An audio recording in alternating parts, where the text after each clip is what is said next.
Hare Krishna. Hare Krishna Prabhuji.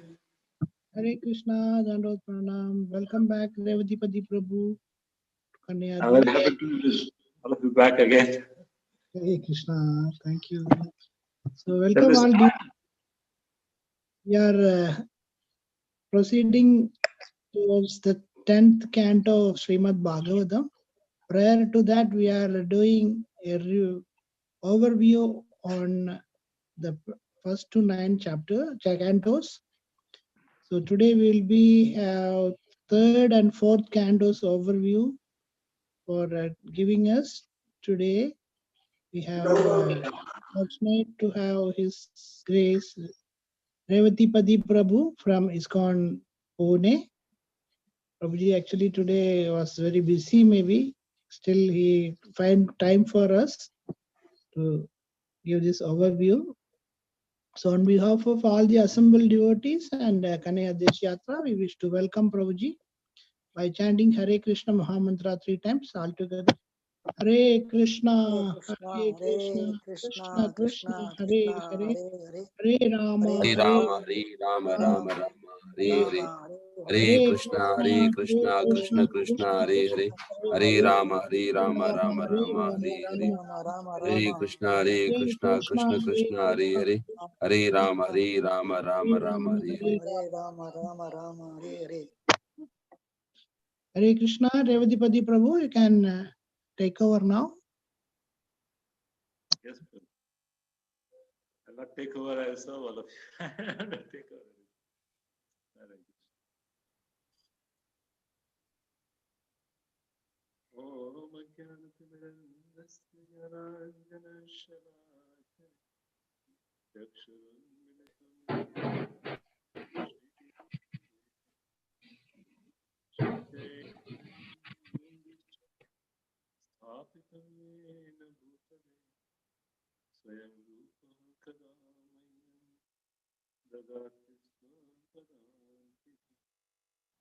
Vandeham Shri Guru Shri Prabhupada Shri Guru Vaishnava Shri Rupam Sagrajatam Sahagana Raghunathan Vitam Tam Siddhivam Sadhvaitam Sadhutam Harijana Sahitam Krishna Chaitanya Shri Vasa Krishna Bhagavan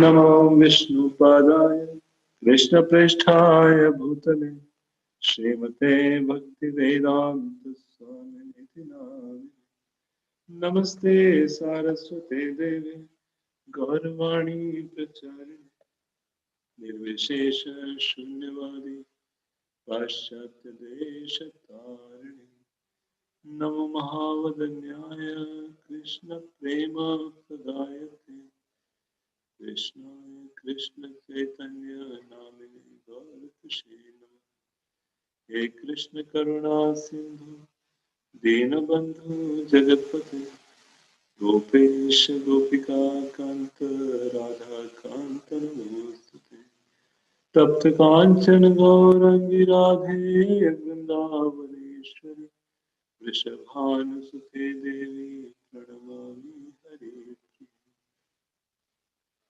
वाञ्छाकल्पतरुभ्यश्च कृपा सिन्धुभ्येव च पतितानां पावनेभ्यो वैष्णवेभ्यो नमो नमः। जय श्री कृष्ण चैतन्य प्रभु नित्यानंद श्री अद्वैत गदाधर श्रीवासादि गौरभक्तवृंद। हरे Krishna Krishna Krishna Hare Hare Hare Ram Ram Ram Hare Hare Krishna Krishna Krishna Hare Hare Hare Ram Ram Ram Hare Hare Hare Krishna Krishna Krishna Hare Hare Hare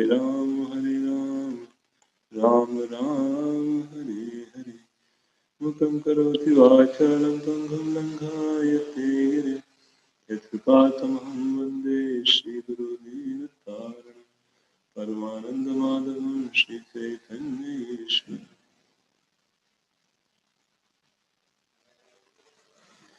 Hare Krishna. I'm very happy and very grateful to be with all of you again, discussing the overview of Canto 3 and Canto 4 of Srimad Bhagavatam to prepare for the journey to 10th Canto, which will start in January by His Grace Sri Chaitanya Prabhu.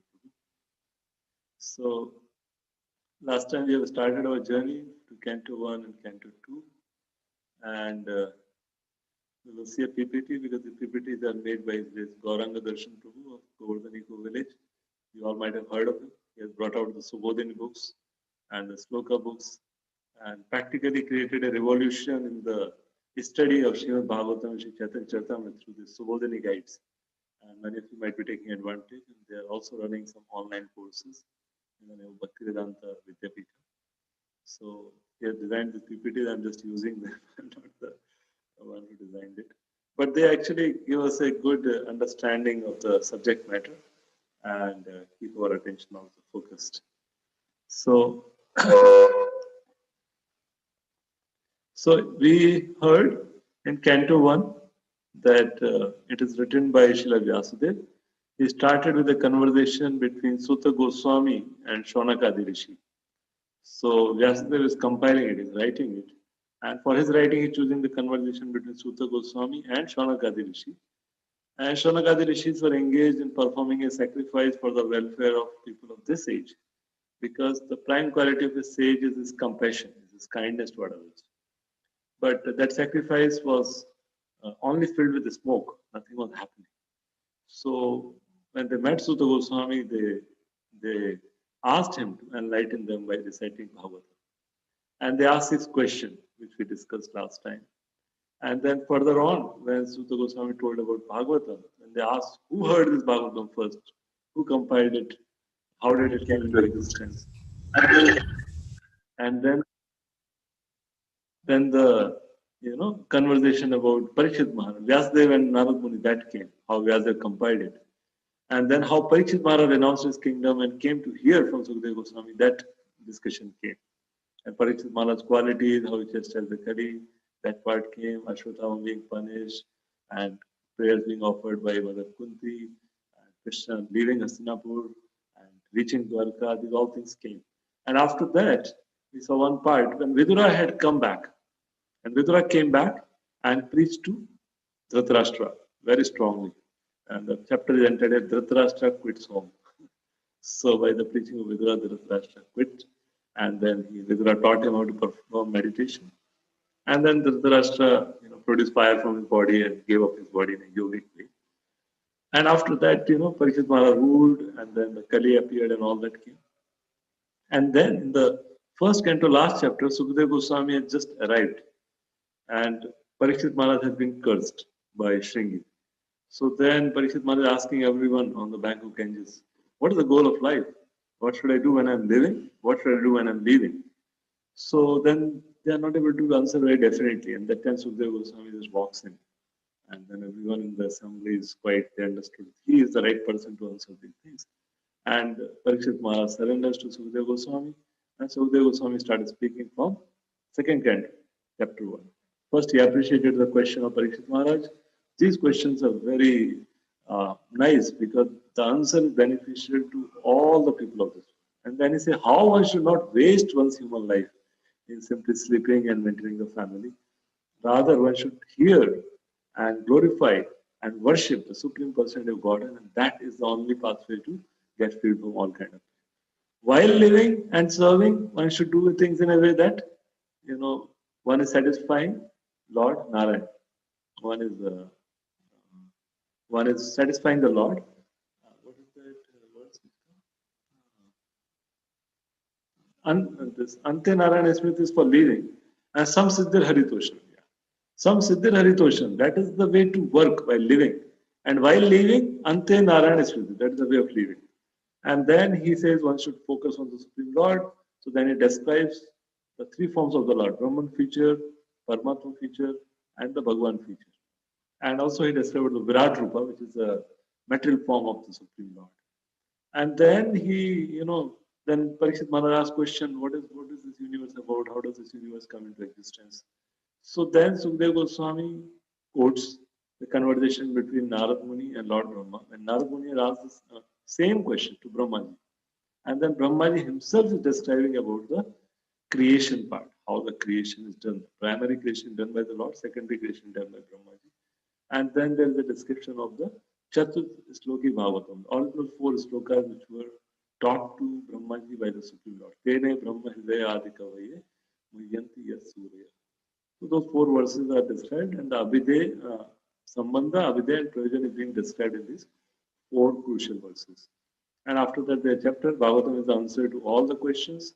And after hearing this whole philosophical discussion, the sages, it's all good about universe and all, but creation is oftentimes very complicated and difficult to understand subject matter.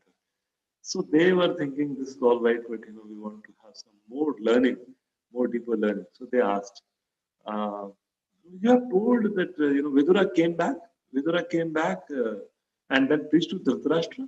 But Vidura was there as a minister for Dhritarashtra, as a secretary to Dhritarashtra. Why did he leave? Why did he leave the palace? And where did he go? What did he do? Whom did he meet when he was not in the palace? And then we know when he came back, he preached to Dhritarashtra and took him.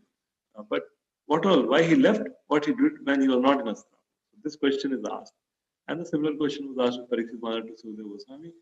So now this canto begins by Sukadeva Goswami narrating about what happens to Vidura, why he leaves, and what all he does. So third canto and the fourth canto. These are two cantos, and these are two big cantos. So these cantos are divided into two volumes. You might have seen it. So entire third canto and the fourth canto is about Vidura. What does he do? He starts, as you will see that he meets Uddhava, then he meets Maitreya, and then Vidura and Maitreya Samvad continues to the end of fourth canto. So let us go to the PPT for easy reference, and then we will try to discuss further.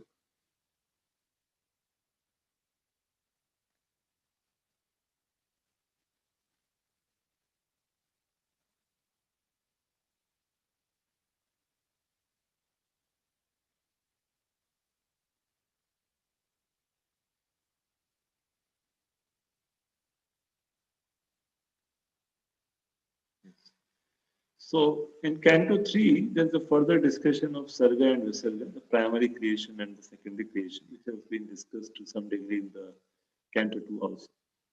And these are the personalities involved. In the second canto, there are not too many personalities. There is Brahmaji and Narad Muni, and there's a lot of talk about the creation, which is a part of this canto also. But there are more personalities here. And there is a description of Varadev's appearance, and there's a beautiful description of Vaikuntha world. What is Vaikuntha like? What happens in Vaikuntha? What are the trees like? What are the birds like? What are the flowers like? What are the people like? And what are their engagements? Vaikuntha description is there. And then there's a description further of Manu, Swambhu Manu, and his daughter Devati marrying to Kardama Muni. And then Lord Kapila's teaching. This is how the canto is formed. It begins with Uddhava, Vidura and Maitreya, And Vidura Maitreya conversation goes on. This all becomes a part of that. He quotes different. So this is a time for a story. This is Vidura Maitreya Samvad. Nahi alparthodayastasya vidurasya amalatmana tasmin variyashi prashna sadhu vado prabhramiti. So Parikshit is asking that since Vidura is a great devotee of the Lord, he was not involved in any kind of preself or anything. So his heart is completely pure. So whatever questions he will ask, whatever inquiries he will make, whatever interaction we will have, they will be very valuable. So Srila Prabhupada says in Bhagavad Gita that we know the standard of consciousness or the quality of consciousness of a person by his speech, what he speaks about. Of course, when we are in class, we all speak Krishna Katha.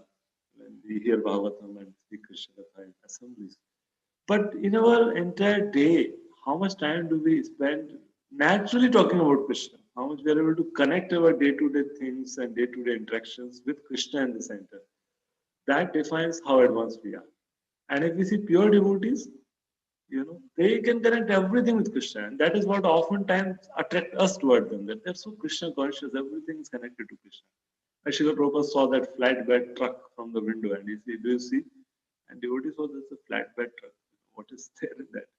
Prabhupada said, we can use it for, riding Lord Jagannath. It can be worked out as a chariot.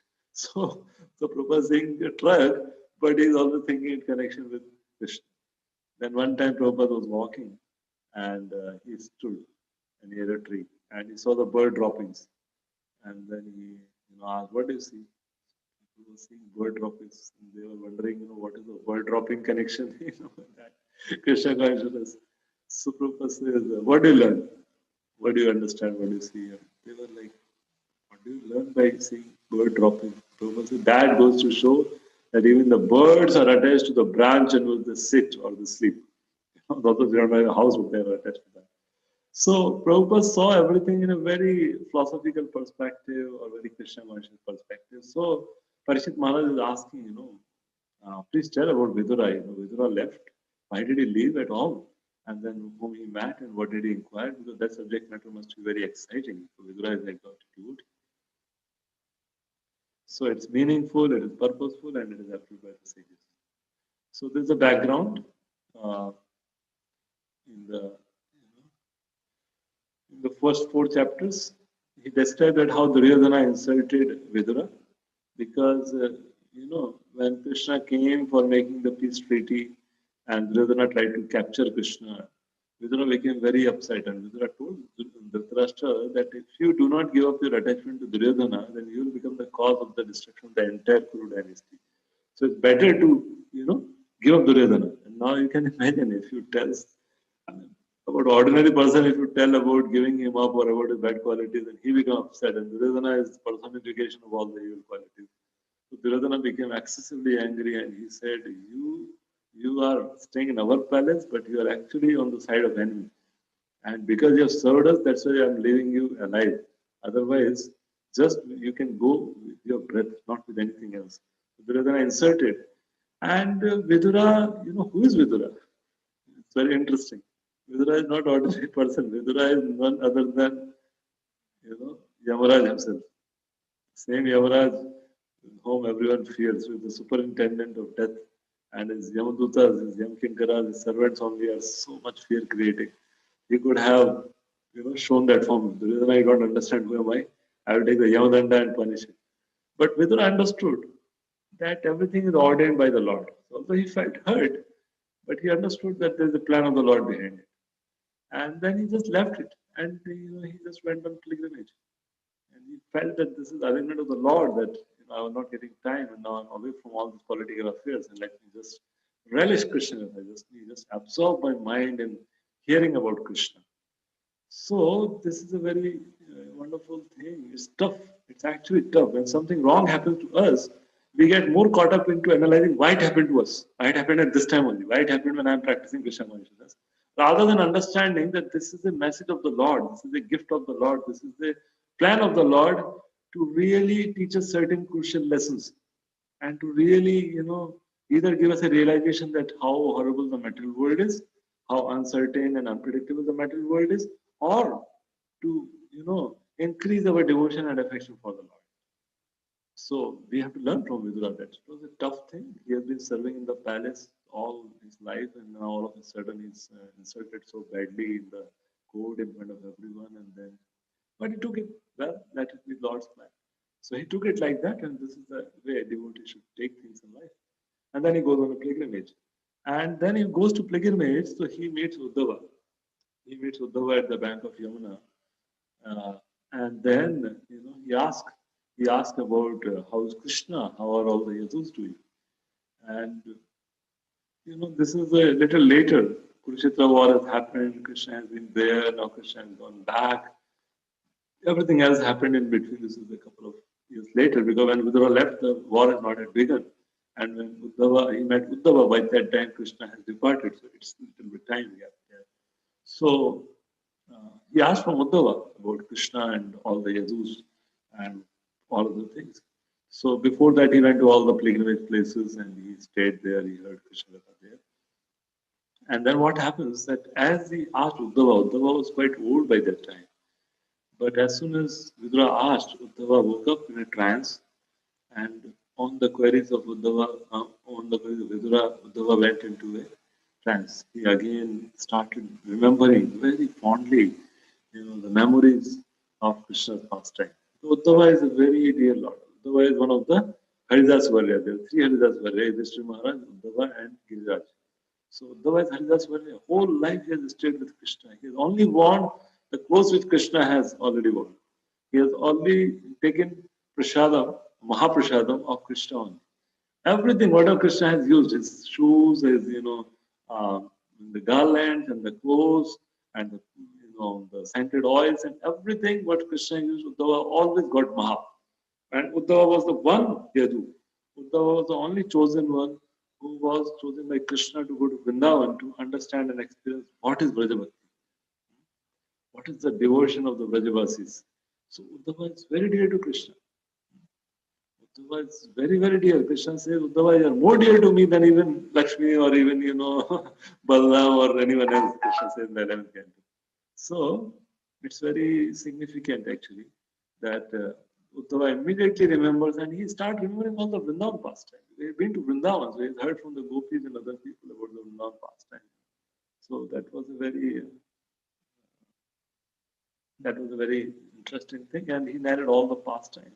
How Krishna is taken to Vrindavan and how he's killing Putana, and he's the one who recited this verse which attracted Sukadeva Goswami, to hear Bhagavatam. Aho bhakiyam stana kalakutam digam se yatya yadapi sadhavi leve gadin dhatri chitam patolnya kamva dayalu sharanam vidya. Whom else can I take shelter? Who can be more merciful than one who gave the position of Dhatri to someone who came to kill him? So Uddhava goes in a trance and he remembered all the pastime, and this is how a devotee should be. For a devotee, only the old is gold. For the rest, everyone old is very miserable actually.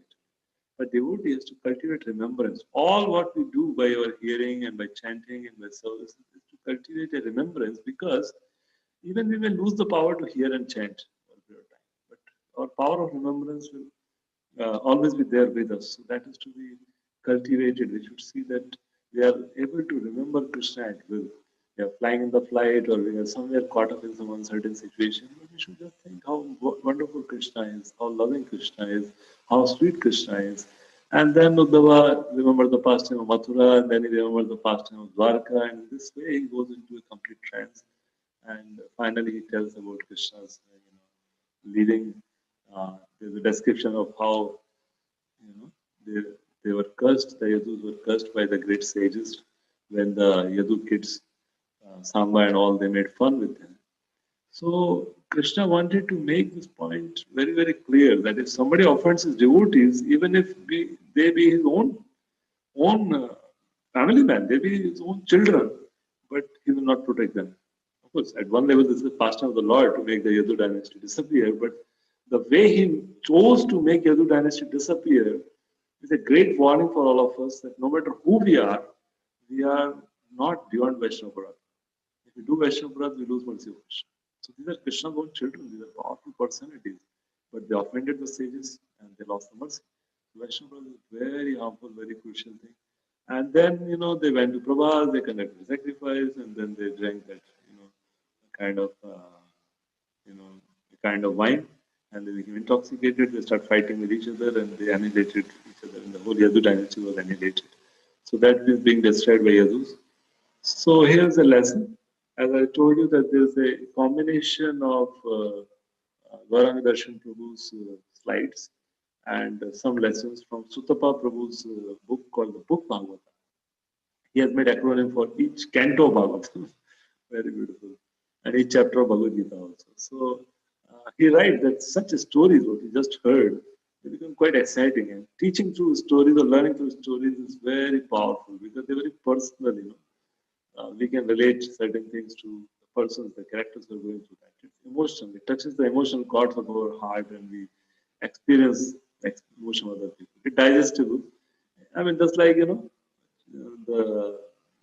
sometimes there is some Cerelac or something that you put in water and then the baby can be fed. So it's easy to digest. So similarly, the stories are easier to digest than all complicated philosophy. You listen it and then, certain lessons you learn from it by your own understanding and by making it a personal comparison. Oh, he was like this, what is the word? And they're very memorable. Most of the people forget philosophy, but they remember the stories. And there are four qualities of a listener because here, Vidura is listening. Vidura himself is Dharmaraj. He's Mahajan in one sense. But the quality of Mahajan is to hear from other devotees. That is what makes him so great. So there's a Chataka bird. Chataka bird is so eager to hear, but eager to drink water, but the water only which comes from the rain cloud directly in the Swati Nakshatra. It's only water. So similarly, this listener is.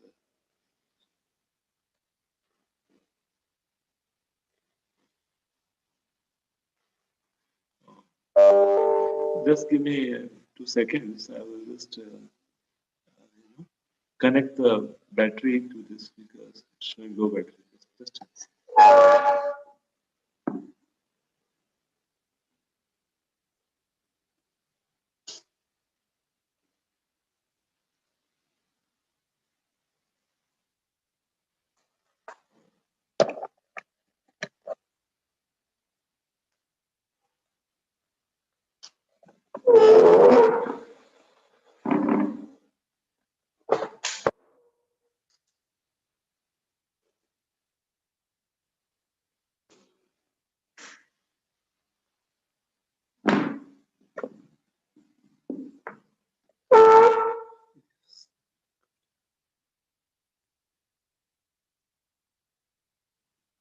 yeah. So Chataka Pakshi is very eager, eager to get the pure water. Similarly, this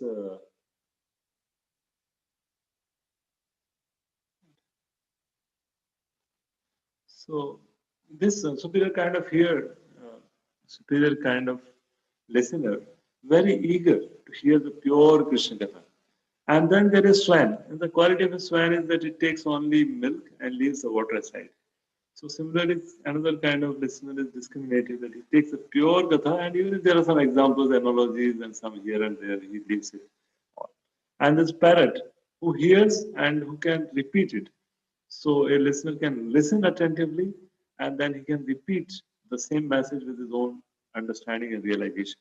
And then there is fish who is practically surrounded by water and with open lids, it can drink water at its will. Similarly, this kind of listener is, so absorbed in Krishna Katha that all the time he just wishes to hear Krishna Katha. So these are the four kind of superior listeners. And Vidura is exemplifying the qualities of a great listener. And then the second section, because it's 3.1 and to 4 is Vidura and Uddhava. And after Vidura is further inquiring from Uddhava, so Uddhava says that actually when I was talking and Krishna was instructing me, at that time when Maitreya Muni was there, and Maitreya Muni is superior to me, so it will be Maryada Vyatikraman if I instruct you because you are superior to me. But Maitreya Muni is superior to you also. So it's good that you go to Maitreya Muni who is there in Haridwar and inquire from him. So in this way, in the fourth chapter, Vidura takes the leave from Uddhava and then he goes to Maitreya Muni in Haridwar.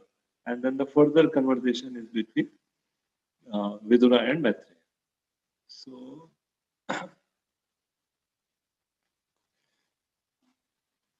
Vidura is meeting Maitreya, and this is one of the famous verses. These are the questions. Janasya Krishna Vimukasya Deva Dharmasilasya Sudukhitasya Anugrahaya Charanti Nunam Bhutani Bhavyani Janardanasya. So, this is the glorification of Maitreya by Vidura.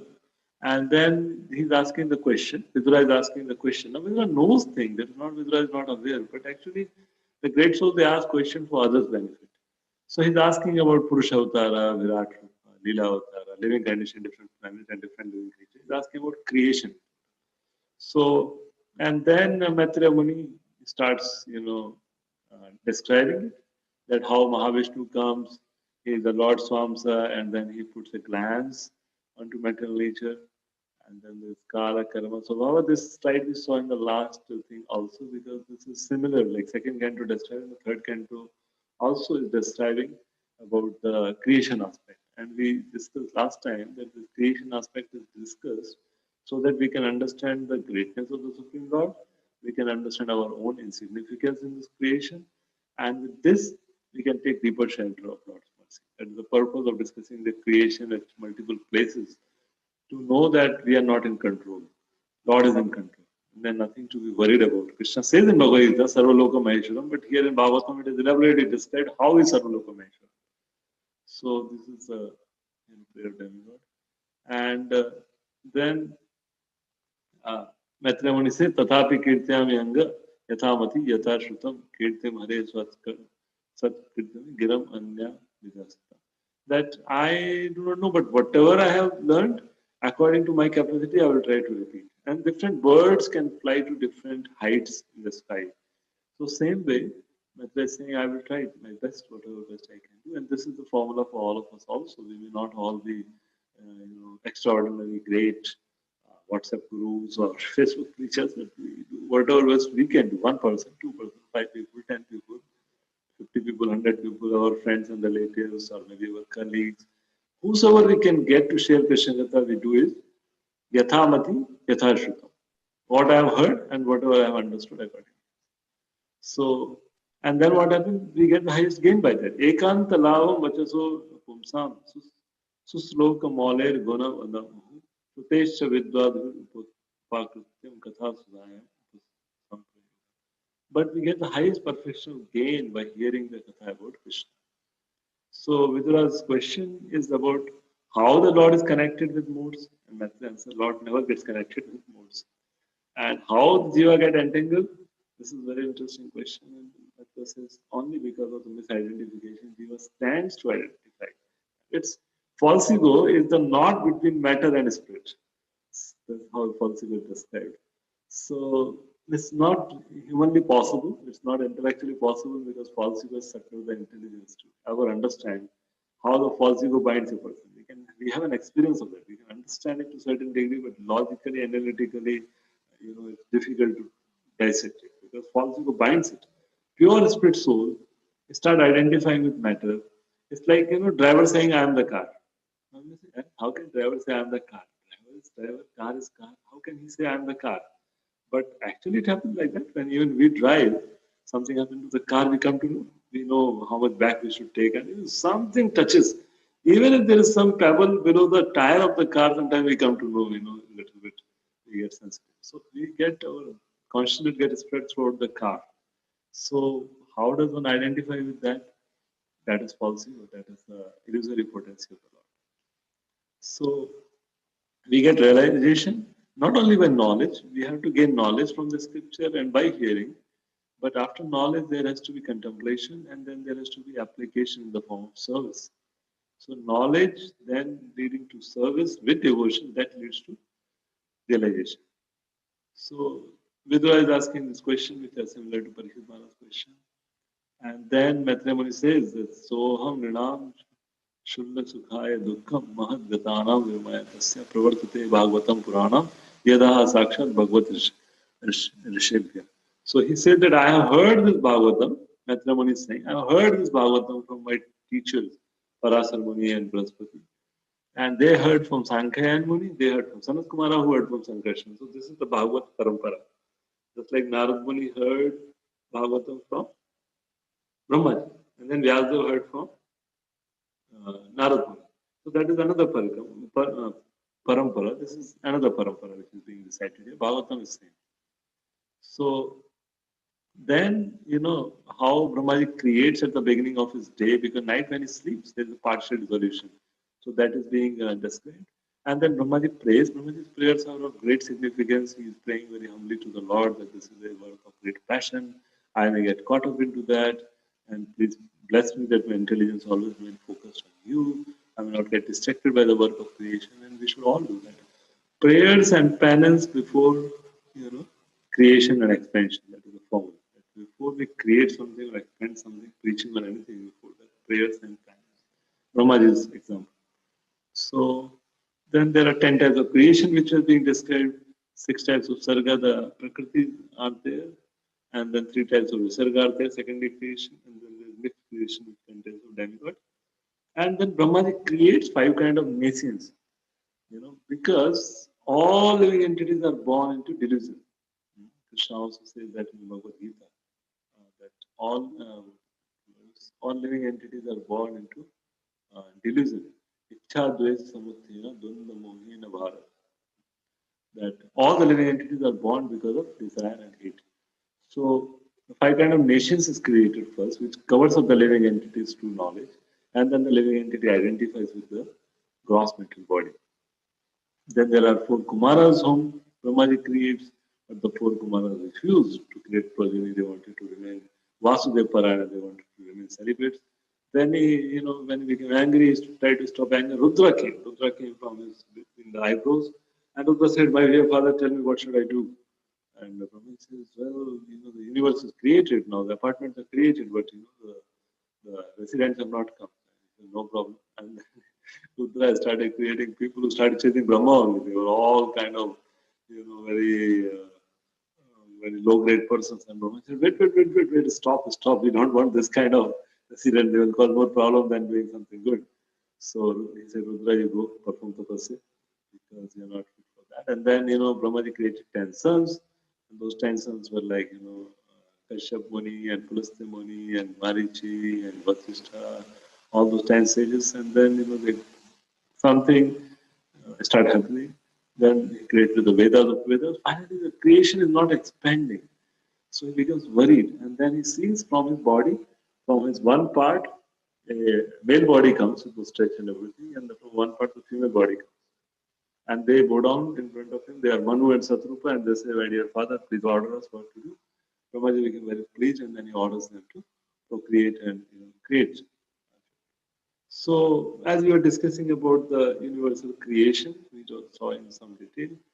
So, people, many times scientific people, especially if you go for youth preaching, the young boys, because they are quite, they consider themselves scientific minded, they ask that universe came by Big Bang, why do you need God for universe? But there are problems in Big Bang. Where did all the matter come from? How did the Big Bang happen? How did it actually took place, and can we simulate it in our laboratories? And how did the order and design come about? Because when you create an explosion, the chaos happens. The chaos and destruction happen. Things don't get aligned. Things don't start happening nicely after any blast. So these are things which are not answered by Big Bang, and that is why one should be very convinced. There are two paradigms on which we should base our faith in God in a very rational way, and one of them is that one of them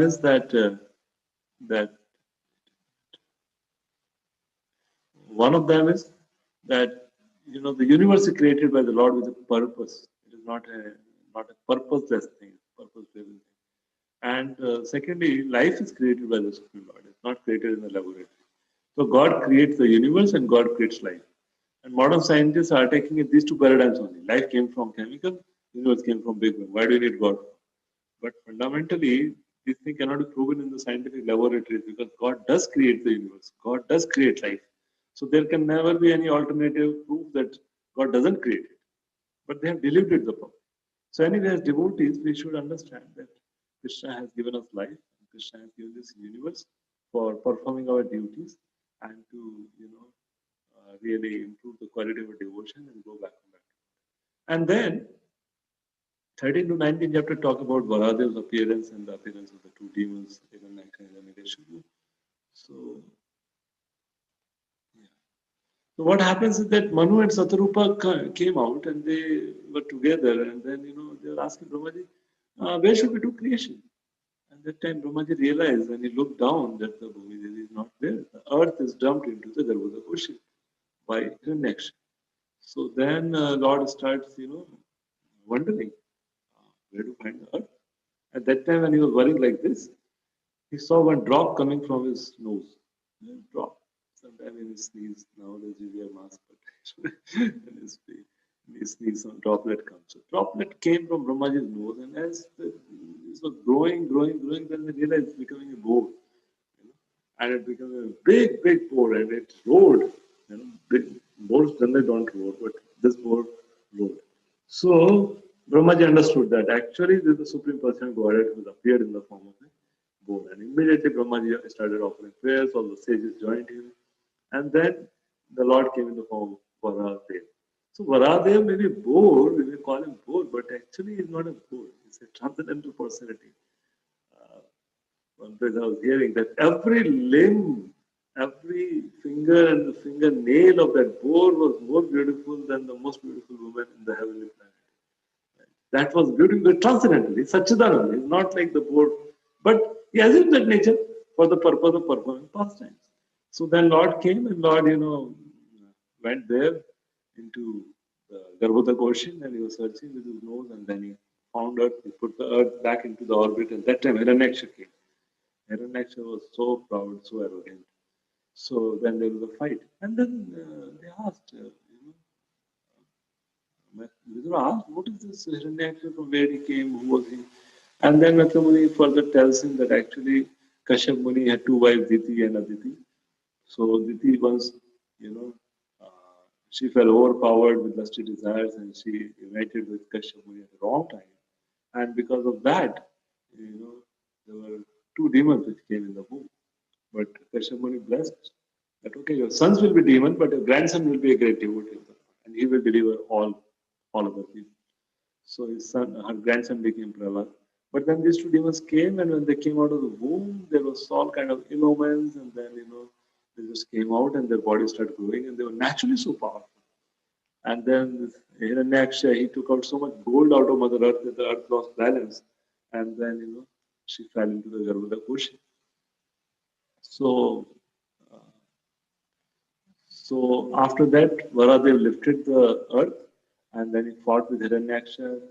Then he finally, after doing his Leela, put a little slap below the ear.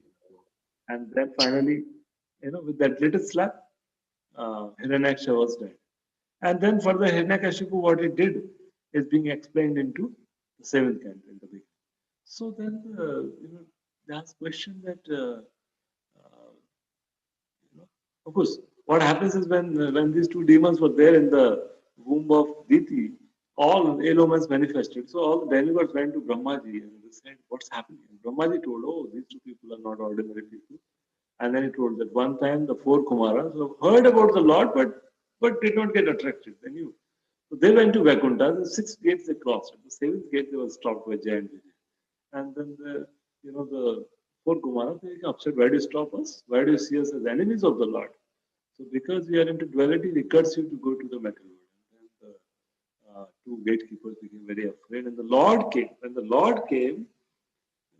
Lord came walking with lotus feet, and there was Tulsi, with sandalwood on his lotus feet. When the 4 Kumaras smelled the Tulsi, all their impersonal conception went away.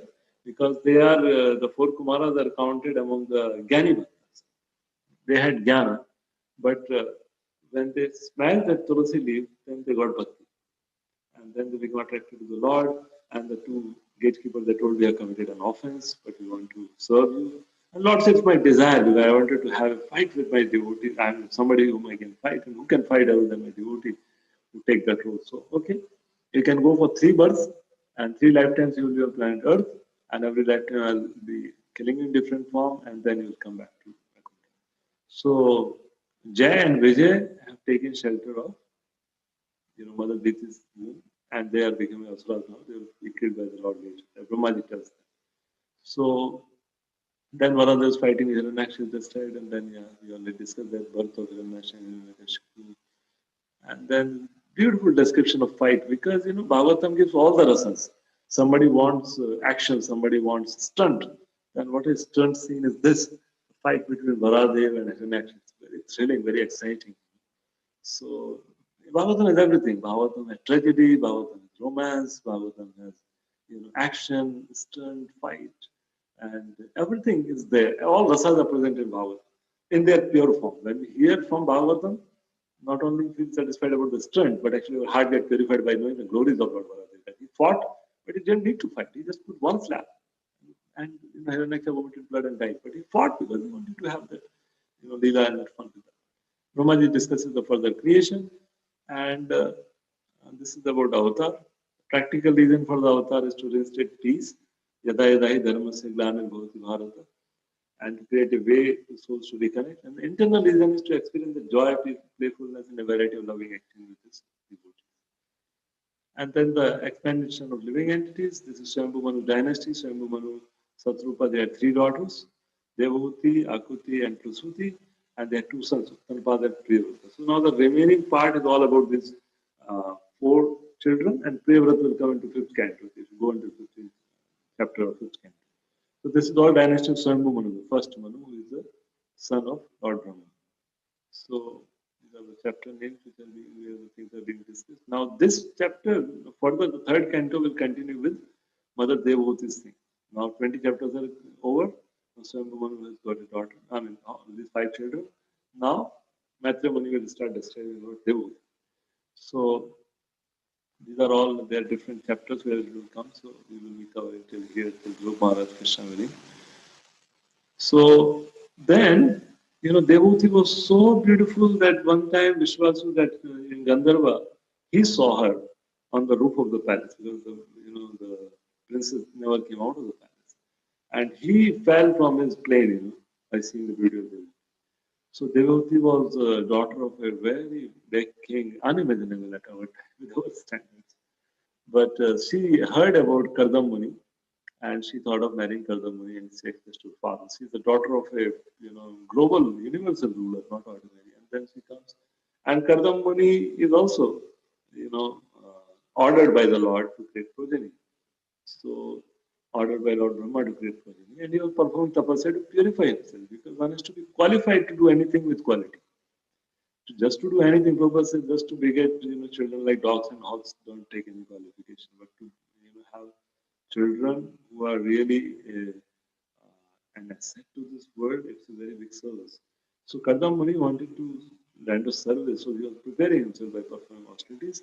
And Swayambhu Manu arrives and then tells him that here is my daughter, you should accept him. And Kardam Muni accepts, because Lord came, being pleased by tapasya, told him, in 2 or 3 days, Swayambhu Manu will come and give his daughter to you, you should accept and perform it. So Kardam Muni accepted with a condition that as soon as the children will be born, the children will take care, and I will take Vanprastha. So in this way, Kardam Muni's life is a life of great instruction, because he was trained in Brahmacharya, that's an age of learning, and then as Rasta, that's an age to earn, engage in family duties and service to other 3 orders. And then Vanprastha is the age to turn from family life and go for a spiritual development in temple or in holy places. And then there is return, the complete renunciation, ascendancy. And similarly, there are 4, these are ashramas, 4 varnas of Shudra, Vaishya, Kshatriya, and Brahmana, which are like the limbs of the body, legs, stomach, arm. And then in the remaining chapter, what happens is that, Devotee is serving Kardam Muni, and Kardam Muni is meditating, and Kardam Muni forgot that he even got married. So Devotee became very emaciated in the service, because there were no facilities in the forest.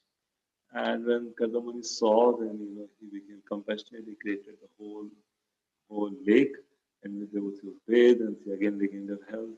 And then they had children. They had 9 daughters, and later on, when he was going, the devotee asked that, "My dear husband, you are so great, but you are going now. Who will deliver me?" And he said that in your womb there is the Lord Himself. When He will come, then He will be instructing you. So then Lord Kapila takes birth from the womb of Mother Devotee, and then he grows up, and Mother Devotee inquires. Very beautiful inquiries, very similar to how Arjuna inquired. We have to know in what condition spiritual knowledge will transform us. That will depend on the situation of our heart. So, devotee in that condition is saying, "You are my eye. You are like my eye, which can, show the real world. So, please instruct me. Please enlighten me." And she asked many questions, which are being summarized here. And then Kapila is teaching to devotee, which is summarized in the form of Lord Kapila's teaching to his mother, teaching of Lord Kapila. Prabhupada also gave lectures on those verses, especially when he was in Mumbai, during that series in Mumbai. And the book is also compiled based on that. So these are Lord Kapila's teaching to devotee, and Mother Devotee is asking question. I'm bewildered by Maya, please dispel my illusion. And then Lord Kapila is talking about Adhyatmic Yoga and the characteristic of a devotee. And then what kind of bhakti to do to attain you easily, Mother asks. And then he recommends bhakti beyond modes, because there are many kinds of bhakti. There is karma-mishrit bhakti and there is jnana-mishrit bhakti. So he recommends bhakti without modes. And then the process of jnana is being described at Sankhya. The purpose of Sankhya Yoga is to bring about material detachment. Is to make us understand that attachment to matter is the source of misery. And when you become detached from matter, simultaneously there is bhakti yoga, and that bhakti yoga makes us attached to the service of God. So the two goes very simultaneously. And then that's why in the 29th chapter there's a path of bhakti in detail, and the dangers of offenses is being described, and the bhakti are being described. And then there's a discussion about the nature of time, starting from the fraction of a second when we take to blink an eye, and going to the entire life cycle of what you call, Brahma's lifetime. Basically, that is just one breath of Mahavishnu. So going to that range, and then the continual birth and death of jivas. And this is very important also, because Prabhupada says that unless we have pessimistic view of the material life, then there will be no impetus in making progress in spiritual life. So it's very essential to know about the misery and the distress and the faults of old age, disease, and death. And that is why birth, old age, disease, and death, Lord Kapila takes very good time. A lot of verses about birth. How does the birth happen? How does the jiva plays from within the womb? And the miseries of old age are being described, and how the death happens, and what happened to the person, how the person is punished in that time, is all being described. And then, after giving instruction to Mother Devotee, Lord Kapila departs to Ganga Sagar, and Devotee attains perfection. So, we need to cultivate detachment from matter, and we need to cultivate attraction for Krishna. Both happen simultaneously. That is why this section is very, very important. And if one becomes attracted to matter and detached from Krishna, then is a karmi. That means he just does things out of desire for sense gratification. And if one is attracted to matter also, attracted to Krishna also, is a mixed devotee. He wants some fruitive result also, he wants to please Krishna also, but he wants something from himself also. And if a person becomes detached from Krishna, detached from matter, is a Mayavadi. I mean, he's an impersonal Brahmavadi. He says that, okay, everything is, I don't want to become attracted to this. I know matter life is miserable, but I don't want to get into spiritual life also. I want to be Shanti, Brahmajati I want to be. And then a true devotee is detached from matter, but is attracted to Krishna very intensely.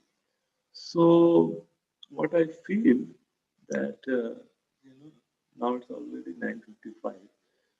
The other cantos 6, 7, 8, and 9 are 12, 6, 7, 8, and 9. They are single cantos. They're very small. So in the next session, whoever is discussing, I'll request him to take from Canto 4 and 5, and 6, 7, 8, 9. So 4, 5, 6 can be taken next time, and 7, 8, and 9 can be taken in the last session, because they are single books. Here it's a very long session. Third canto has so many things. I just told only one more line. Fourth canto, it takes some time. What do you suggest, Manibhushan Krishna Prabhu? Should I complete fourth canto in another 20 minutes maybe, or should we keep it for next session? Other cantos are certainly smaller than this. You can possibly you can continue and you can complete today. Really? Okay, so I'll have to go very fast, but it's a story time, so not a problem. Okay, Okay. all right. So fourth canto is Visarga. It has again 4 parts. The first 7 chapters are dedicated to. Now Devahuti's part is over. Devahuti is delivered. Now comes Akuti, another daughter of Shambhuman. That will come, and then Daksha, Sati, and Shiva Samvad will come. And then 4 to 12 is a discussion about Dhruv Maharaj and how he attended the Supreme Lord. And then 13, 14 are about Anga and Vena, how they ruled and everything. And 15 to 23 is Prithu Maharaj. And finally 24 to 31 are Prachin Varishat and Prachita. So these are the 5 broad sections in this canto. So this is Swambhu Manu's dynasty, as I have shown you previously also. Now we discussed about Devahuti already, how she got married to Kardam Muni, and Kardam Muni, kind of blessed her, and then she got Kapila Dev, and he delivered. And Devahuti had 9 daughters who got married to 9 different sages. And it is through these daughters that the progeny moved forward, as we will see later. And then there is talk about Akuti, how she married to this will come, I think, Dharma or somebody. And then Prasuti's part comes, and then her daughter becomes Sati. And then there's the Uttanpad part will come from Dhruv Maharaj onward. Priyavrat will come in the 5th canto. So these are the 9 daughters of Mother Devahuti, Kala, Anasuya, Shraddha, and all. And they are married to Marichi, Atri, and Hira. These are all great sages. They get married and they give to different sons and daughters, which further populated the world with different kinds of species and different kinds of people. So, Prasuti plus Daksha, Prasuti got married to Daksha. And they have 16 daughters. And first 13 were given to Dharma. And one of them gave birth to Narayan. And then Swaha, Sita. So 13, 14, 15. And last was Sati. And she was given to Shiva. Because Lord Brahma recommended that she should be married. She is the eternal consort of Shiva. And they had no children. So because she left at an early age. Now, in those days, living at an early age was a big thing. It was not that, they got a heart attack and they died. So immediately, Vidura asked question, oh, what happened? Why did Sati leave her body at an early age? And then, Matrimony started describing this incidents. That once there was a yajna or assembly in which Daksha was there, Daksha was being glorified. And when Daksha entered, everyone stood. Daksha was a very powerful person. But Lord Shiva was in meditation, he was in trance. Brahmaji is anyway Daksha's father, he need not to stand up. But Shiva, Daksha saw Shiva as his son-in-law. He did not see Shiva as Lord Shiva. So he became very upset. And then he started insulting Lord Shiva. And very, just like he glorified the person's speech and person's name. We glorify a person by his name and by his form, by his qualities, by his activities. That's how Nam Rupa Guna Lila we glorify. So Daksha started criticizing. He says, name is Shiva, but there's no auspiciousness about him. And like that, his form is like that, he's covered by ashes. Very, very ugly, insult. Lord Shiva did not say anything. Lord Shiva was in trance. He was like, but Lord Shiva's followed. They became angry. That's their duty to become angry. So they counter curse, and then Bhagavani curse and all that. Shiva left because there was an atmosphere of cursing and counter cursing. So Lord Shiva left, and then that thing happened. Now, when he came back, and Sati came to know, okay, this is what happened, and life was going on, and Daksha was made as the chief Prajapati, and he became very proud. He conducted sacrifices. In those days, if somebody was proud, then they would conduct sacrifices only. That was the Vedic age. It was not that they will buy a big car and show off. That time, show off means you conduct big sacrifice. That was a kind of show off. So Daksha wanted to please the Lord, which is good. But Lord is pleased when a devotee is pleased. So Daksha did not invite Lord Shiva. And Sati is there seeing, all her sisters are going, all the other demigods are going to that yajna. That time going to yajna was like, many things. It was like a show off thing, it was like entertainment, it was like a social event. Nowadays there are so many things for social events and all, but that time. Yajna was the thing, yajna was a social event, yajna was a prestigious thing. So Lord Shiva persuades, Sati persuades Lord Shiva that I wish to go. Interesting conversation. Lord Shiva said, don't go because your father will insult me and you will not be able to tolerate it. But Sati, she has that feeling. You can go. So then Sati finally went. She saw that Lord Shiva is not respected, her name is not being kind of offered oblations, and she became very upset. And she uh, she chastised her own father, Daksha. And then finally, because she could not, when somebody blasphemes, either we defeat philosophically, either we cut his tongue, or we, kind of leave the place, or we leave the world. So Sati was so affected by this insult of Lord Shiva that she sat in a position and she ignited fire from her body and she left. And when Lord Shiva came to know, then he became so upset that he created a demon by his hair. His name was Virabhadra. And then he has multiple arms and then he walked toward the sacrifice. And then he created havoc in the sacrifice, caught Daksha and took that chopper which was supposed to cut the neck of the horse or something and chopped off the head of Daksha and fed it in the fire of sacrifice. So there is no more there. But Daksha's body was there. And then, it's created so much havoc. And then they went to, the news went to Lord Brahma. And then Lord Brahma says, oh, you offended Lord Shiva. He took all the demigods and came to meet Lord Shiva. Lord Shiva said, yeah, these are naughty children, so I just kind of taught them a lesson. I have no ill intention for them. So there's a conversation between Brahma and Shiva. And then finally, Daksha was given a goat head. And with that goat head, he felt repentant. He begged mercy from Lord Shiva. Then he came back and then he performed the sacrifice and completed the sacrifice. But because, Daksha was feeling so bad, I mean, he was one of the key man. He was like this is there Mr. World and Mr. Universe. Daksha was a very smart person. Now he gave him a goat head. He couldn't live with it for long, so he left. So he left, and Sati was reborn as Parvati, Himalayas, and then again got married to Shiva. So it's very important that we mediate before we meditate. That means that when we see other people and when we are interacting with other people, these are the important aspects we should take care of. We should tolerate if something is told to us. Maybe there is some reason behind it. We should not react immediately. We should try to understand circumstances in the background. Why that person is behaving the way he is behaving. And we should be ready to accept there are differences between different people. So they are natural thing. Should not get too disturbed with that. And see the bigger picture that how important is the difference. Somebody is different. Like, okay, Lord Shiva did not stood up.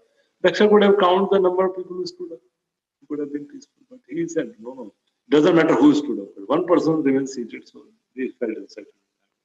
And we should know that when we have some conflict with people, and it's not, our goal is not to win. Goal is not to win the argument or win the war. The goal is to make progress in spiritual life and transcend that situation. So these are the qualities we can reflect upon. And then the next section is about kingly desires. That is about, Dhruv Maharaj. Let me say here. So now the procedure part is over. And now the Uttampad part. Uttampad had, Dhruva, and he has Uttama, who is the son of Suruchi. Son of Suruchi is Uttama, and son of Suruchi is Dhruva. And then, as we know, that Uttampad was more inclined towards Suruchi and Uttama. And then, when Dhruva wanted to sit on the lap, and he was insulted, he came to his mother, and mother gave very nice compliment. One of the most beautiful sections of this canto is this Mother Suruchi, Mother Suniti giving good advice to Dhruva. We can all be very careful in reading it to understand how to deal with the agitating situation. And then he says, Tam eva vassa ashraya vritya vassalam mukshavir margya padabja paddatim ananya bhave nij dharma bhavite manasya avastha pe vajasya purusham So mother is saying that you are looking for that love, affection, and care, but I can tell you that what affection the Supreme Lord can give you, millions of mothers put together like me cannot give. So this is a fact. Krishna says, I am Sridham Sarvabhutanam. I am the best loving and well-wishing friend for every living. Even the people whom we love, our friends, our relatives, our children, our parents, and our colleagues or whomsoever, we should know that we are not the first lover. Sometimes we say, I love you so much. Actually, we can love, but we should know that our love is a part of Krishna. Krishna loves everyone the most. Nobody else can love as much as Krishna loves. So Mother Suniti guided. Krishna went to, Dhruva went to the forest. Dhruva went to the forest, and there he met Narad Muni. Narad Muni also tested him and finally gave him the mantra of Namo Bhagavate Vasudevaya and told him to worship the deity at Madhuban, make it from the clay of Yamuna, and then offer Yamuna water, offer whatever flowers and fruits are there around him. So then Dhruva became so determined, he was so determined that he ate, some kind of fruits in the first month, and the second month he just ate some dried leaves and all which came. And third month he survived only on water. In the fourth month he was surviving only on breath. And then he stopped that also. He was breathing once in 12 days. So the whole universe became troubled by Dhruva's austerity, and the Lord desires to appear. And then when the Lord appeared, Lord touched Dhruva with his conscience, and all his contamination was gone. And then he got full knowledge. And then these are some of the most beautiful prayers offered by Dhruva Maharaj. Bhaktimuhu pravatam taime prashango bhuyadananta mahatam amalasyanam Yeranjasolvanam urvaisanam bhavapim neshe bhavadgunakatham prapanamatta. So like that, Dhruva offers very beautiful prayers, and Narad Muni tells Uttanapad Maharaj that Dhruva will come back as a glorious devotee. And then, Dhruva Maharaj comes back. He was coronated as king by Uttanapad Maharaj, and Uttanapad Maharaj leaves for Vanaprastha ashram. And Dhruva Maharaj rules the kingdom for 36,000 years, although he did not want it. God still gave it. And then finally, the Vaikuntha Viman came. And in between there is one more thing. Dhruva's marriage, death of Uttama. And Uttama died, and Suruchi also died searching for him.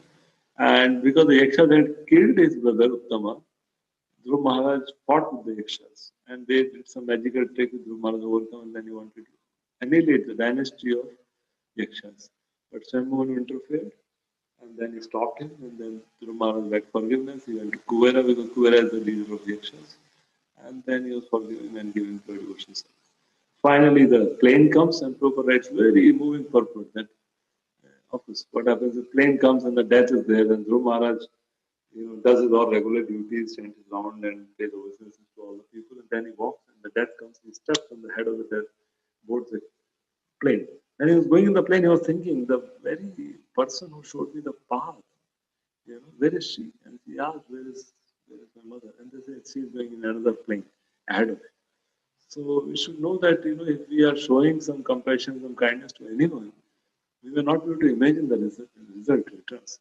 Prabhupada is saying, I am praying that at least one of my devotees becomes a pure devotee of Krishna, and he can pray to Krishna for my deliverance, like Dhruva Maharaj praying for his mother. That is Srila Prabhupada's humility. He is that foundation Acharya of ISKCON for all time to come, till the time ISKCON will be. But still he has such humility that he's saying, let one of my disciples be able to deliver me, delivering the whole world. But that is Prabhupada's humility.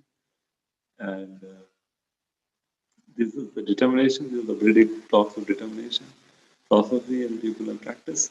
And we should know that we need both patience and enthusiasm. Both actively we need, and then we are determined to do the right thing.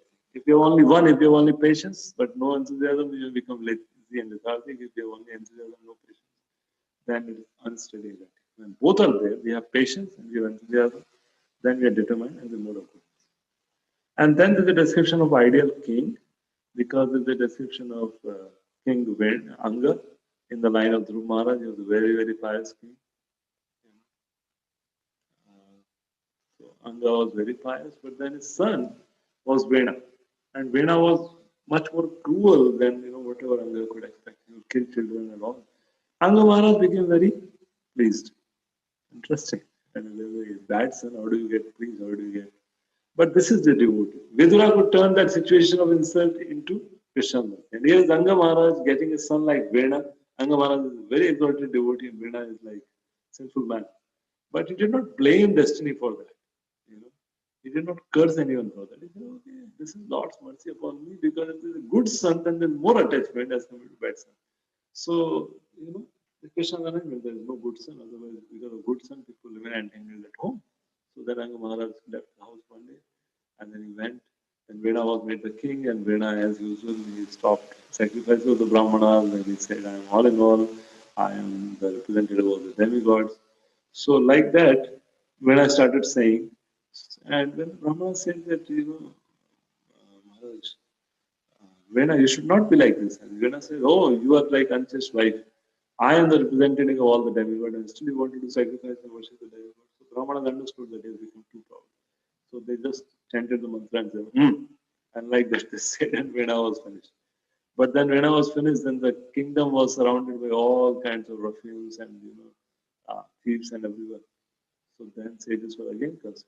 So they churned the body of Vena, and from the thigh, one nomadic man came, and then he took away all the sinful action. And then from the churning of the body came Prathu Maharaj and his wife Archie. And then they start coming, and then all the balls and all, they start singing the glories of Prathu Maharaj and Archie.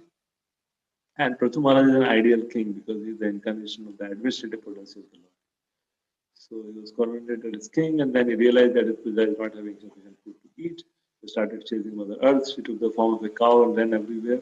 But Prathu Maharaj fixed an arrow in his bow and said that wherever you may go, but today I will not leave you. So then, mother cow or mother Bhumi in the form of cow, she talked. Finally, she agreed to give the milk or everything, all the grains and everything. And then different people become calves and they drive their own benefit from Mother Earth. So, yeah. And then Prithu Maharaj becomes the king. Prithu Maharaj did a lot of things. He made boundary walls and he, made agricultural land and many things he did. And he was ruling all the citizens in a very loving way. And then for the benefit of citizens, he started doing 100 Ashwamedh yajnas. And when you're doing that, when the last yajna was performed, Indra became very insecure and Indra started, catching the horse and taking away in disguise. And Prithu Maharaj's son, Vijitaswa, he was guarding, but when he saw a sadhu taking, then he couldn't. And then Natri Muni was performing the yajna, he told, oh, his Indra is taking away your horse. So like that, that son of Prithu Maharaj tried to get the horse back again and again. Finally, Prithu Maharaj became so angry, he said, I will finish this Indra. So then Brahmaji comes, and then, then Brahmaji comes, and then Brahmaji said, my dear, you give up the 100 yajna because there's no point in making Indra understandable. He's insecure. So, one of the lessons I learned in the classes said that actually it is the duty of the more mature person to take responsibility of the situation. We cannot compare. He did that, so I will do that. That is not Westernism. Westernism means we take responsibility for our action. Maybe I am doing something which is bringing out the worst out of that person. Just like King Chitraketu's wives, and Chitraketu gave more attention to Kritabudhi, then he brought out the worst from his wife. They were not like that. They were not child killers. But he neglected them, and that neglect became the cause of their coming out of the bed. So we should be very careful in our behavior, that our behavior does not bring out bad feelings. And Prithu Maharaj agreed. And Lord became so pleased with Prithu that Prithu came and he brought Indra also. Lord came to meet Prithu and he brought Indra also. So here Indra and Prithu, you can see they are embracing each other. And Prithu Maharaj became so happy. Prithu Maharaj offers his wonderful prayers to Lord, and the Lord reciprocated with his prayers, and finally the Lord leaves. And in this way, Prithu Maharaj ruled over in a very powerful way, the ideal king.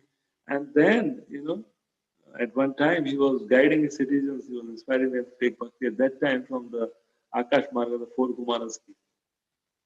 And then the four Kumaras, the way Prithu Maharaj dealt with them, set the standard for how the saintly people should be received and what should be inquired from them, how should they be served. So Prithu Maharaj put them on the asana and bathed their feet, as you can see in the picture here, and then heard from them. And the four Kumaras instructed Prithu Maharaj on pure devotion service. After which, Prithu Maharaj and Archie retired to the forest for one day. And one of the prayers, Yadpad Pankaj Palasa Vilasa Bhaktya Karmashayam Vrititam Udvitayanti Santa Tadvan Nariktamatayo Yatayo Piruddha Shodho Ganastamaranam Bhajavasudevam. So then Prithu accepted one person's life, they go back to Norway, and then they descend and come. Vijitasva, Harivardhana, Prachinavarisi, and finally Vijitasva. So this is the important mood of a leader. Three qualities: he should be selfless, he should not be selfish and thinking about oneself, and he can't do good for others. He should be very strong rooted in Shastra, that is spiritual side. He should not take decision musically, but the decision should be supported by the Shastra. And should be very strong. He should know that not everyone will like him, everyone will favor him. There will always be some opposition, but he should be strong to face that opposition on the right way. And then the last section, it talks about three P's. It talks about Prachin Parishad, Prachitas, and Puranjan. So Prachin Parishad comes in the line of Dhruv Maharaj, and because Narad Muni, whether it is the lineage of Prahlad Maharaj, Dhruv Maharaj, he's always there to help. One person becomes a devotee, like in India, there's a government job concept. One person having government job, and somehow he dies immaturely, then wife gets the job. And the wife is not like that, the son gets the job. It's a hierarchical thing. So Narad Muni also delivers the entire family. He's very keen to see that every person in this lineage and dynasty can take to devotion service. So Prachin Parishad was coming in the line of Dhruv Maharaj, but he was very attached to the Karma Kandas. But when he got sons, he told them, 10 sons he got, that you should go for tapasya. Get qualified before you enter into managing the kingdom and marriage. So then the Prachitas went toward the west, and then, seeing their sincerity, Lord Shiva appears. And Lord Shiva becomes their guru, and Lord Shiva instructs them into Rudra Gita, where there are obeisances to controlling deities, and then there's a glorification of seeing and serving the Lord glorious form, how bhakti is topmost and attained by the association, and Lord relationship with the material world. This is Rudra Gita, and Lord Shiva tells them, you recite this mantra, this Gita, every day. And then the Prachitas went inside water, they were reciting the mantra for many thousand years. On the other hand, Narad Muni reaches Prachin Parishad and he tells him a very interesting story, because Prachin Parishad he liked the stories more than philosophy. So there is the allegorical story of Puranjan, which we are not going to detail at all, because the remaining major section is about the Puranjan story, which we can read. And Prachin Parishad was so well preached, so effectively he was preached that that immediately, even before the Prachitas returned, Prachin Parishad left. Prachin Parishad understood whenever they have to return, let them return, but I will take 1% now. And then when the Prachitas were praying, the Lord appeared to them inside water. And Lord says that I'm so pleased, not only by your austerities, but I'm so pleased that you are cooperating with it. 10 of you are performing austerities together. And Prabhupada gave that beautiful purpose about cooperation, which you often hear. The devotees have common purpose, that's why they should cooperate. Their only goal is to please Krishna. That is the fact of unity, although they may have different niches. And then, when the Prachitas came out, they saw that the whole land is covered by the trees. They came upset with the trees, and they start burning the trees. And then Lord Brahma comes to stop it, and then brought the daughter of trees, which is called Marishi. And then 10 Prachitas got married to one lady, something like Mahabharata Pandavas. And then they got only one son, that was Daksha. Daksha is the same Daksha, is born again. So then, the Prachitas were ruling over, and at one time Prachitas met Narad Muni. Narad Muni revived their knowledge when they were the right age for taking one person. And they all, took to one person, handing over their kingdom to Daksha. Daksha had gone for, austerity at that time, but whatever, they appointed a successor and then acted that. So, this is the story of Prachitas, and after that, Vidura expresses gratitude to Maitreya, and then he leaves back for Hastinapur, and then we come back to the first canto, where the Dhritarashtra quits home. So this is the whole loop, what Vidura did in between. So there are many details actually. This is like really like a very fast speed covering, but I hope that you're all reading it regularly and you can take help of Sudhani guides to read them further. So this is Swayambhu dynasty, 3 daughters we discussed. Devati married to Kardamani, then Akuti and Prasuti being discussed, and then Uttanpa's, this kingdom and the successor kings have been discussed. There are details in Prachitas, what Narada taught them and everything, but what to do? We have sort of time, and Prachin Vaishya's story of, that allegorical story of intelligence and how the city functions and what the allegory of the city and the person living in the city. It's our story actually.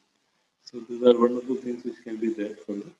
And next canto will start with Revatipati, the last one. And then for the 5, 6, 7, and 8, 9, whatever way they will divide, and they will be discussing it further. Okay, so I could at least, very speedily at least cover up the things. So I thank you all very much. I have delayed all of you, but our Mani Usha Krishna ordered me that I should cover 4th canto also to give an overview.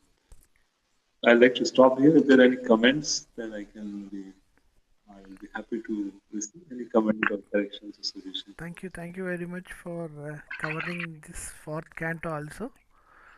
Because another 6 cantos to be 5 cantos to be covered in another 2 weeks. So thank you very much. Yeah, today we covered 4 because we covered 4 books. Book-wise. Yeah, book-wise we are covered 4 books. Yes. Anyway, it's okay. Thank you very much, Maji. Just outline touches, because we just concluded during Purushottam month also. So it was just revision. It's another revision for all of us. Because you had overview. Purushottam month, all the cantos we covered once. So just it was. That. We are getting refreshment. Just refreshing. Thank you very much. Wonderful explanation. Any questions or any comments you can do, somebody? Hare Krishna Prabhuji, Dandatna. Yes, Krishna. It said, the Lord is unlimited, bigger than the biggest, but the Lord also smaller than the smallest. So the 4th canto can be explained for 4 months, but we explained in half an hour. So this is the beauty of the Lord and the Lord's devotees, the glories of the Lord and the Lord's devotees. It's the toughest task, but you have done it in half an hour. Thank you. 1 hour you took, Proji, today. No, the 4th canto I'm talking. Yeah, in 4th canto alone, last half an hour it covered so fast. So that I'm saying. So we compressed as quick, as small as possible. We can also explain. Thank you, Prabhu. Thank you so much. That's why it was not a problem. Bhagavatam is like a cotton roll. You can compress it very short. And you can expand it. And it can expand to any height. Like I was saying, that first canto, first chapter, first verse, Srila Bhaktisiddhanta Saraswati Thakur spoke for 3 continuous months on the same verse every day. Yes. So much that. And on the other hand, you can have a summary of Bhagavatam, 12 cantos also in 1 hour. But the unique quality about Bhagavatam, wherever we touch, it's full of nectar. That is one greatest thing about overview, underview, side view, 360 degrees. Yes. It's like gulab jamun, Any angle you take, you bite it. Yeah. Yes. Thank you. Thank you, Prabhu. Thank you so much. So I'm very grateful for the opportunity to be with all of you. I think next 2 weekends, somebody else will be taking the sessions. And please continue nicely. I'm happy to see your yatra growing wonderfully and all the devotees practicing very nicely in the service of Srila Prabhupada. So I'll take a leave, probably. Is that okay now? Sudarshan Vasudeva Prabhu, I think you're saying something, but you are mute actually. There is some network issues there. Hare Krishna, Prabhu. Revatipati Prabhu. Dandavat Pranam, Prabhu. Thank you so much. Yes, I have Sudarshan. no words to express. Am I audible, Prabhu? Yeah, you're audible now. Prabhuji, thank you very much Yes, for sir, you are audible. sparing your time and efforts to enlighten us. It is sleeping time there, since you are so kind. That's okay. We sleep every day. Sometimes we get to serve. Revatipati, I'm not in. today is I'm not in Pune. I'm at. Pardon? Radhana Sai Voice Maharaj getting Vyas Puja is today. Oh, we celebrated. Yeah, in the morning we I was celebrated. According. seeing live. So you may be Oh, busy for that also, no? yeah, morning and then there were some other things. Actually, I'm at my hometown Okay. due to some legal issue about some things. Okay, And okay. I. Thank you very much. We will not be delaying much. I just Arjun Prabhu, you I was out can of give the. vote of thanks. No, Prabhu, your blessings are sufficient. What, Hare Krishna. Thank you, Manibhushan Krishna Prabhuji. So, Dandat Pranams, Revatipati Prabhuji, and the assembled devotees. I think it is our great fortune that we could hear the beautiful lectures on the summary of Canto 3 and Canto 4. I think I have just would like to summarize just some few takeaway points with your permission, just for 30 seconds. I think Samsiddhir Haritoshnam, Yes. everything used for Krishna's satisfaction when we are living, and Ante Narayana Smriti when we are living. I think that's a very catchy expression that you have given. And also, you beautifully spoke about the Vidura's pastime, and one very beautiful thing that you had mentioned was in terms of if one offends any devotees, even Krishna says, even if he is a if he is a relative of Krishna, he doesn't spare them. So I think we have to be very careful in ensuring that we don't do any Vaishnav aparat. And you mentioned beautifully about the Chataka bird, how it drinks the water, fresh water from the rains.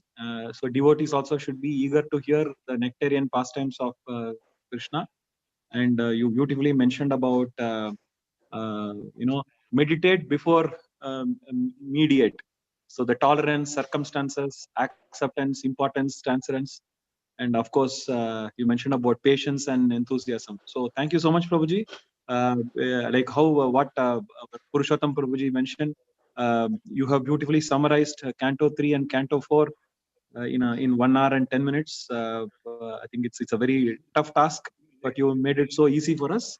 So Dandat Pranams to you, Prabhuji, and please bless us so that we also get inspired reading and hearing Srimad Bhagavatam day in and day out.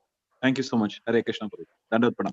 Hare Krishna. Amaraju Prabhu, please request all to chant Hare Krishna mantra 3 times for Prabhu. Yes. Hare Krishna, Hare Krishna, Krishna Krishna, Hare Hare, Hare Rama, Rama Rama, Hare Hare, Hare Krishna, Hare Krishna, Krishna Krishna, Hare Rama, Hare Rama, Hare Krishna, Hare Krishna, Krishna Krishna, Hare Rama, Hare Rama, Hare Rama, Hare Rama. Srila Prabhupada ki jai. So we have out of 4 types of hearer, Amalarjuna Prabhu is Paramahamsa.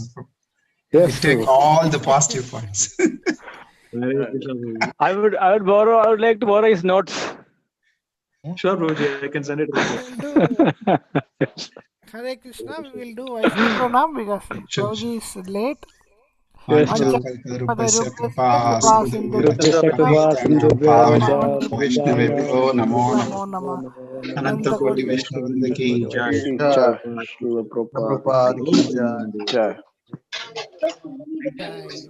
Jai Gaur Premanande, Hari Hari Bol. Amalarjuna Prabhu always very inspiring. Jai. Hare Krishna, Prabhuji. Hare Krishna. Jai. Thank you, Manibhushan Prabhu. much for all the devotees association. It was wonderful. Thank you very much, Purushottam Prasad Prabhu, from Thank you, morning.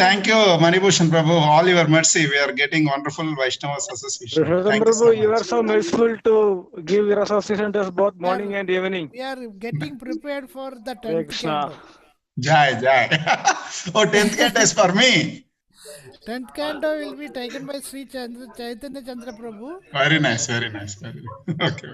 January 1st onwards, Prabhuji. Nice, nice. Okay, okay. Thank Oh, you. Ambika, Hare Krishna. Hare Krishna. So we'll conclude. Sure, Thank you Prabhu, very sure. much. Shivaguna Prabhu, can you switch off this streaming? You can stop it.